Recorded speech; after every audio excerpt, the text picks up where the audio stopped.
Hello students, आज हम chapter 5 का पार्ट 4 पढ़ेंगे।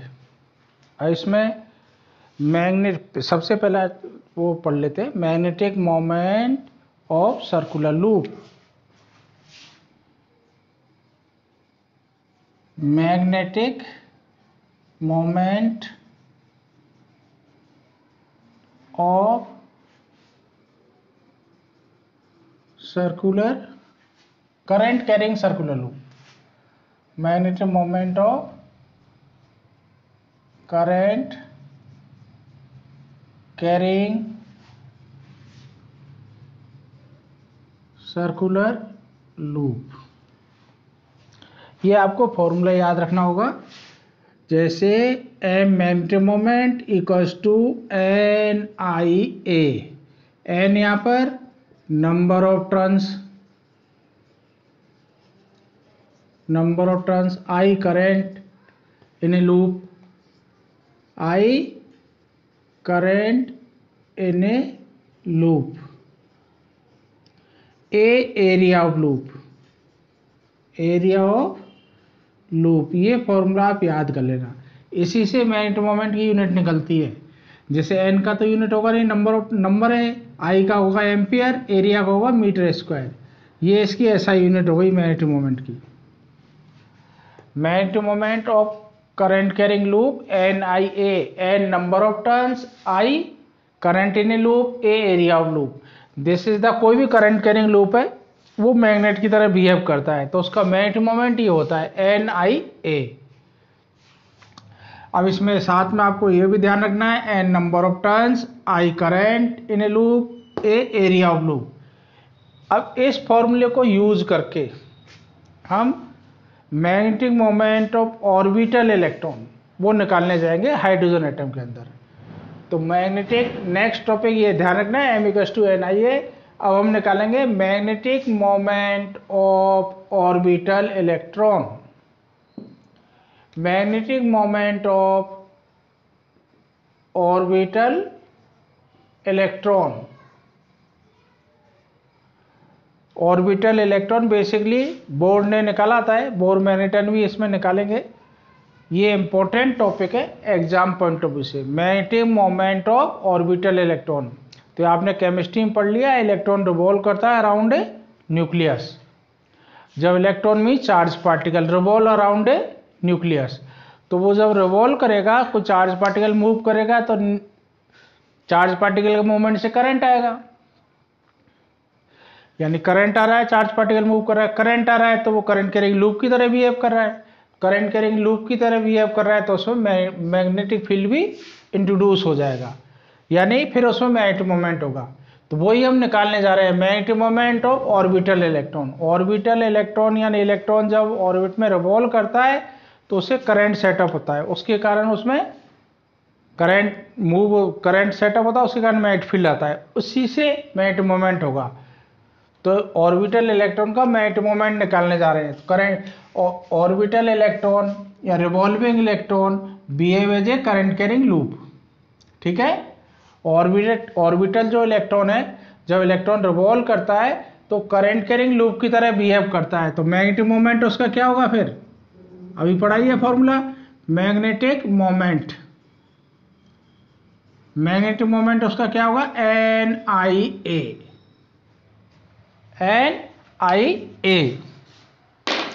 मैग्नेटिक मोमेंट होगा उसका NIA। अब n तो नंबर ऑफ टर्न्स, तो हम एक टर्न के लिए बात कर रहे हैं, n=1। एक की वैल्यू निकाल लेते हैं, n=1। I करंट, अब करंट का फॉर्मूला हम जानते हैं Q/T। तो यह Q कितना है, Q तो चार्ज ऑफ इलेक्ट्रॉन ही, तो ये लिख दिया ये। T टाइम, एक राउंड में कितना सपोज रेडियस इसकी सपोज कर ली हमने, ऑर्बिटल इलेक्ट्रॉन की रेडियस r, रेडियस आपने लेट कर ली, रेडियस सपोज r है, r is the orbital radius, और v इसकी ऑर्बिटल वेलोसिटी इलेक्ट्रॉन की, ऑर्बिटल वेलोसिटी ऑफ इलेक्ट्रॉन, ये आपने सपोज कर ली v। तो एक राउंड में कितनी डिस्टेंस ट्रेवल करता है, 2πr, सरकमफ्रेंस के इक्वल। तो टाइम कितना लगेगा, टी इक्वल लगेगा 2πr/v। ये टाइम टेकन हो गया, ठीक है, एक राउंड का, फॉर 1 राउंड 1 रेवोल्यूशन। तो 1 रेवोल्यूशन का टाइम कितना हो गया, 2πr/v। 1 रेवोल्यूशन में डिस्टेंस ट्रेवल कितनी हुई, 2πr। ऑर्बिटल वेलोसिटी क्या है, v, r है ऑर्बिटल रेडियस। जब ऑर्बिटल ऐसे रेडियस है तो यहाँ से चला वापस यहाँ आ गया, एक रेवोल्यूशन कंप्लीट, ये डिस्टेंस कितनी हुई, सरकमफ्रेंस की इक्वल। तो टाइम आ गया आपका 2πr/v। अब यहाँ रख दो टाइम की वैल्यू, तो ये आ गया 2πr/v। इसको फर्दर सोल्व करते हैं तो याद आता है EV/2πr, v ऊपर पहुंच गया। अब एरिया निकाल लो, तो एरिया क्या है, πr², सर्कुलर ऑर्बिट है, तो एरिया होता है πr², r रेडियस। अब हमें फाइंड आउट क्या करना था, मैग्नेटिक मोमेंट। अब इस फॉर्मूले में n की, i की और a की वैल्यू रख दो, तो मैग्नेटिक मोमेंट क्या आ जाएगा, n1, i आपका ये रहा EV/ इस i की जगह पर EV/2πr इंटू एरिया πr²। पाई से पाई कट गया, एक r कट गया, कितना बचा, half EVr। This is the magnetic moment of orbital electron. ये ऑर्बिटल इलेक्ट्रॉन का मैग्नेटिक मोमेंट आ गया, हाफ EVr। ये फॉर्मूला आप याद रखना है, कई बार इस पर बेस्ड क्वेश्चन आए हुए हैं। m = half EVr, E charge of electron, जिसकी वैल्यू होती है 1.6 × 10⁻⁹ coulomb. b orbital velocity of electron, r radius of the orbit. we know that b = r omega, ये हमने 11th में पढ़ा है formula. b linear velocity, omega angular velocity. तो b की वैल्यू ओमेगा r लिख दो या, तो m क्या बन जाएगा, m = हाफ E⍵r²। ये इसकी दूसरी शेप हो गई, ओमेगा की टर्म में हो गया। एक फॉर्मूला याद रखो, ये आपको पहले से पता है 11 से, तो इसका एंगुलर वेलोसिटी की टर्म में हाफ E⍵r² हो गया। तो ऑर्बिटल इलेक्ट्रॉन का जो मैग्नेटिक मोमेंट है वो आप याद रखना, हाफ EVr। अब इसमें नेक्स्ट थोड़ा सा आगे बढ़ते हैं हम, जायरो मैग्नेटिक रेशियो, मिटा रहा हूं इसको।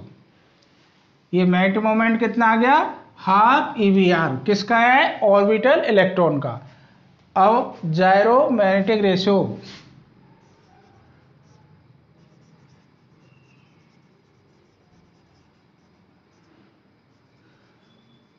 जायरो मैग्नेटिक रेशियो होता है m/l, यानी इलेक्ट्रॉन का मैग्नेटिक मोमेंट और उसका एंगुलर मोमेंटम का ratio.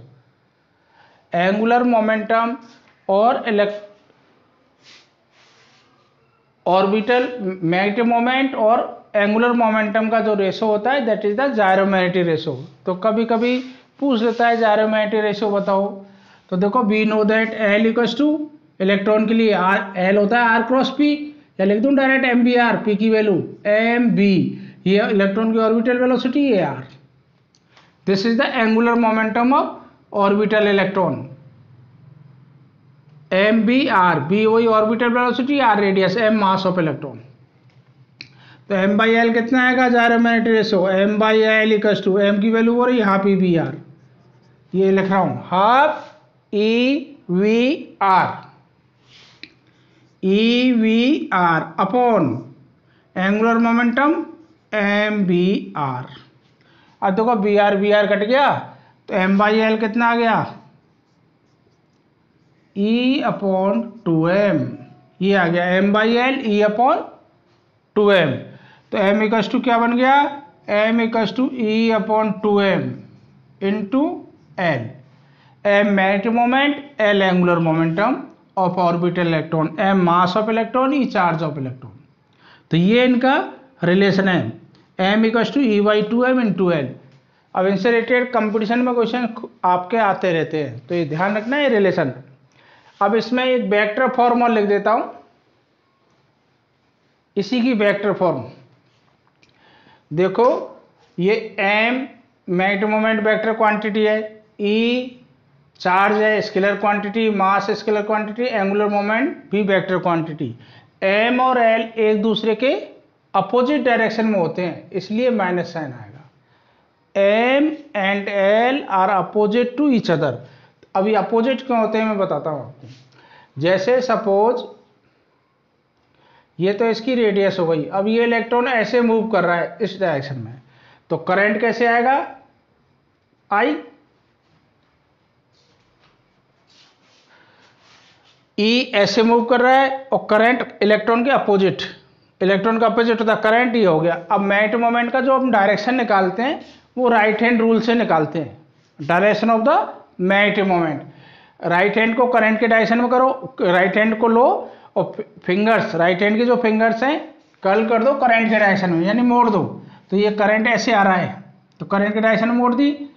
Extended thumb give the direction of the magnetic moment, तो ये थंब जिधर जाएगा वो मैग्नेटिक मोमेंट का डायरेक्शन देगा। तो मैग्नेटिक मोमेंट किधर आ गया, इनटू द बोर्ड। ऐसे लिख देता हूँ, एम का डायरेक्शन क्या आ गया, इनटू द बोर्ड, ये डायरेक्शन आ गया। देखो ये अगर इलेक्ट्रॉन ऐसे मूव कर रहा है तो कंफर्म करंट अपोजिट आएगा इलेक्ट्रॉन के। अब राइट हैंड लिया, राइट हैंड को फिंगर्स को अपने करंट के डायरेक्शन में कर्ल किया, तो extended thumb give the direction of the magnetic moment. तो मैग्नेटिक मोमेंट किधर हो गया, अंदर की तरफ हो गया, इनटू द बोर्ड। अब एल का डायरेक्शन निकालते हैं। एल आपने पढ़ा है ना, R cross P, 11th class 7th chapter. अब जो क्रॉस प्रोडक्ट का डायरेक्शन निकालते हैं वो भी राइट हैंड रूल है, आर से पी की तरफ, आर से पी की तरफ उंगलियों को कर्ल करोगे तो एक्सटेंडेड थंब आपका एल का डायरेक्शन दे देगा। अब देखो पी, इसकी ऑर्बिटल वेलोसिटी इलेक्ट्रॉन की ऐसे है, टेंजेंशियल होगी हमेशा ही। ये आपका ओ है, ये आर है, तो आर वेक्टर आपका ऐसे होगा, ये पोजीशन वेक्टर ओ आर, तो इसका डायरेक्शन ऐसे आएगा, ये आर हो गया है, यानी डायरेक्शन इस साइड में। अब उंगलियों को आप कर्ल करो आर से पी की तरफ, पी जो बी का डायरेक्शन है वही पी इक्वल्स टू क्या होता है, एम बी। तो बी और पी का डायरेक्शन सेम होगा, तो पी का डायरेक्शन यही होगा आपका लीनियर मोमेंटम का, लीनियर नहीं एंगुलर मोमेंटम का इलेक्ट्रॉन का। तो आर क्रॉस पी, ये कर्ल करो उंगलियां, R arrow P arrow, R cross P, extended thumb give the direction of the L, angular momentum. तो एंगुलर मोमेंटम किधर आ गया, बाहर की तरफ।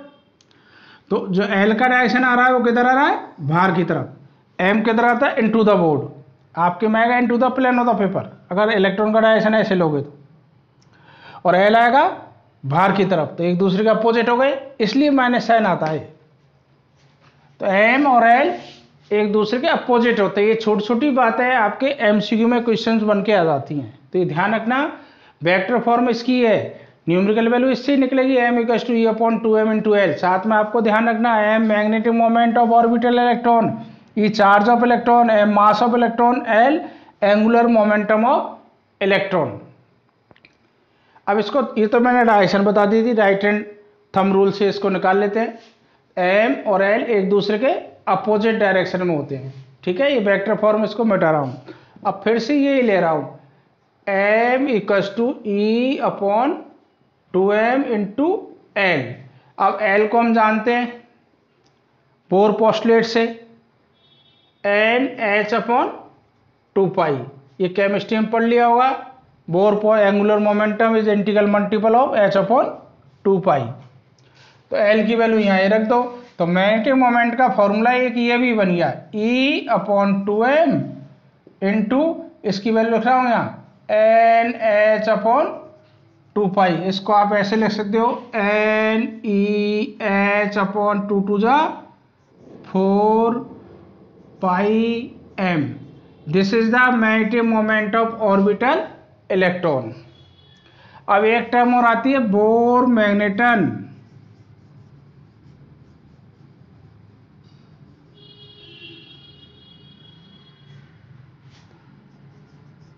Bore magneton, Bohr magneton basically magnetic moment of orbital electron ही होता है for first orbit.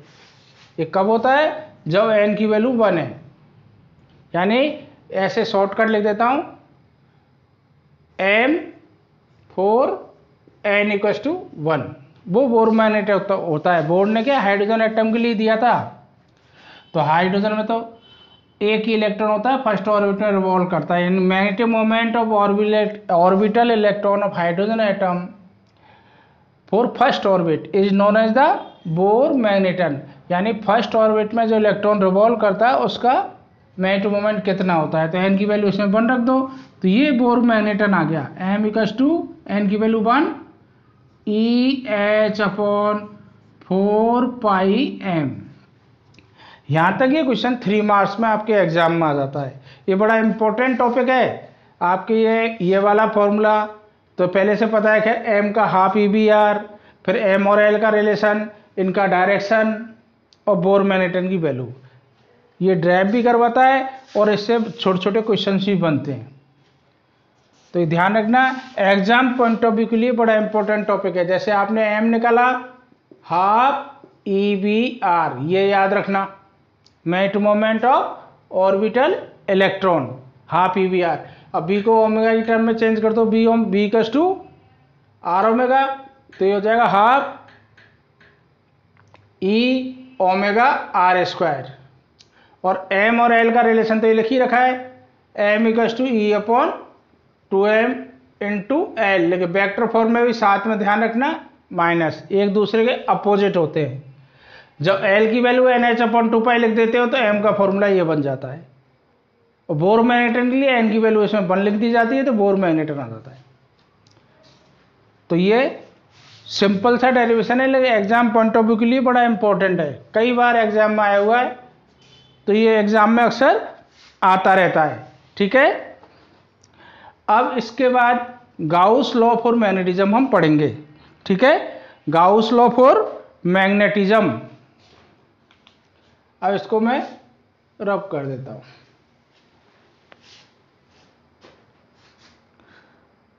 Gauss law for magnetism,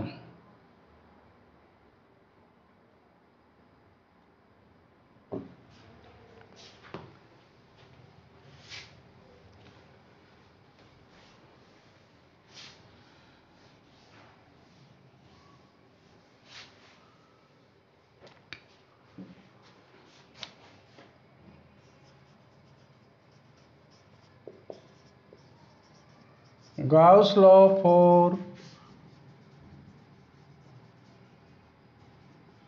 magnetism. देखो गाउस लॉ हमने इलेक्ट्रोस्टैटिक्स में भी पढ़ा था, ध्यान है आपको। गाउस लॉ इलेक्ट्रोस्टैटिक्स में क्या पढ़ा था, पहले आपको बता देता हूं। गाउस लॉ फॉर इलेक्ट्रोस्टैटिक्स लिख देता हूं, इन इलेक्ट्रोस्टैटिक्स।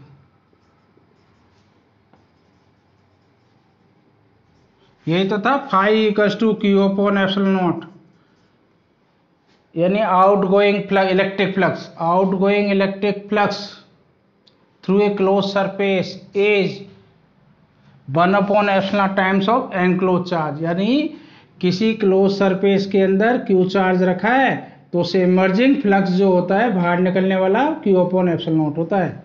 और फाई की वैल्यू हमने क्या पढ़ी थी, इंटीग्रेशन E.ds, ये फाई की डेफिनेशन है। तो ये फाई की वैल्यू लिख रहा हूं E.ds, ये आपका गाउस लॉ था, Q/ε0। अब हम इमेजिन करते हैं अगर क्लोज सरफेस में इलेक्ट्रिक डाइपोल रखा है -Q + Q, तो नेट, ये नेट चार्ज होता है, नेट एनक्लोज चार्ज, तो Q नेट कितना हो जाएगा 0। तो E.ds कितना आएगा फिर इसमें, इसको मिटा देता हूं। तो फाई की वैल्यू जो Q0 होता है, E.ds कितना आ जाएगा 0। ये आपने फर्स्ट चैप्टर में पढ़ रखा है, E.ds 0। अगर किसी क्लोज सरफेस में हम इलेक्ट्रिक डाइपोल रख देते हैं तो E.ds यानी टोटल फ्लक्स कितना आएगा 0, कि जितनी फील्ड लाइंस बाहर जाएंगी प्लस से जितनी बाहर जाएंगी उतनी माइनस में एंटर करेंगी, इसलिए नेट फ्लक्स कितना होता है 0 जब electric dipole placed inside a close surface. ये आपका इलेक्ट्रोस्टैटिक्स का गाउस लॉ था। अब हम मैग्नेटिज्म की बात करते हैं।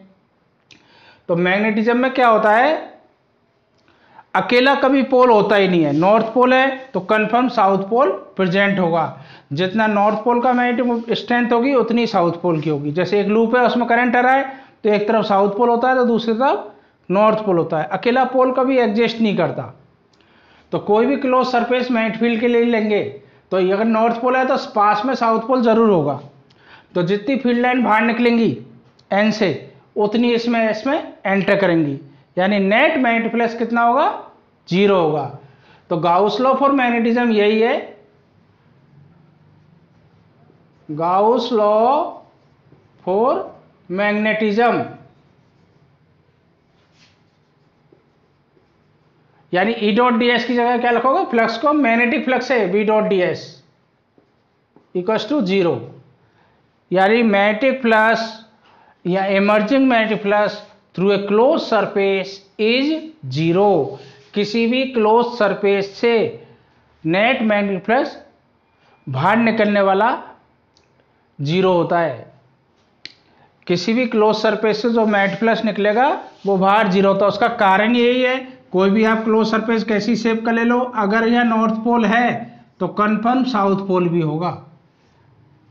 तो नॉर्थ और साउथ पोल की प्रेजेंस दोनों साथ साथ होती है, नॉर्थ पोल है तो कन्फर्म साउथ पोल भी होगा। तो किसी भी क्लोज सरफेस में इमर्जिंग फ्लक्स कितना होता है, 0 होता है, इसलिए V dot D S equals to 0।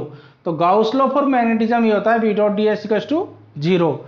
लेकिन इलेक्ट्रोस्टैटिक्स में गाउस लॉ ये होता है E डॉट डी एस, ये तो वही फ्लक्स है, ये इलेक्ट्रिक फ्लक्स, ये मैग्नेटिक फ्लक्स, और Q अपॉन एप्सिलॉन नॉट, वहाँ Q होता है। अगर डाइपोल रख दिया तो ये 0 आ जाएगा ऐसे, तो यहाँ तो ऑलवेज डाइपोल होता है, इसलिए गाउस लॉ फॉर मैग्नेटिज्म क्या है, V dot D S equals to 0। अब इसका कॉन्सिक्वेंसेज क्या है, मीनिंग क्या निकल रहा है इसका, Gauss law V dot D S equals to 0 का मतलब क्या है, गाउस लॉ से ये कॉन्सिक्वेंस निकलते हैं कि V dot D S equals to 0 कब होगा, जब नॉर्थ पोल है और साउथ पोल ही होगा, यानी अकेला पोल कभी एग्जिस्ट नहीं करता। कॉन्सिक्वेंसेज,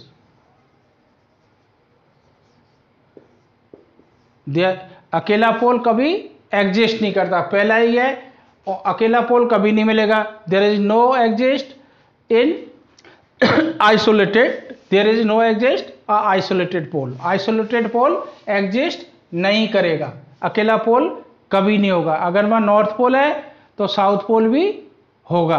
दूसरा इसका मीनिंग है, किसी भी क्लोज सरफेस पे जितनी मैग्नेटिक फील्ड लाइन बाहर जा रही है उतनी एंटर भी कर रही है, इसलिए तो मैग्नेटिक फ्लक्स 0 है।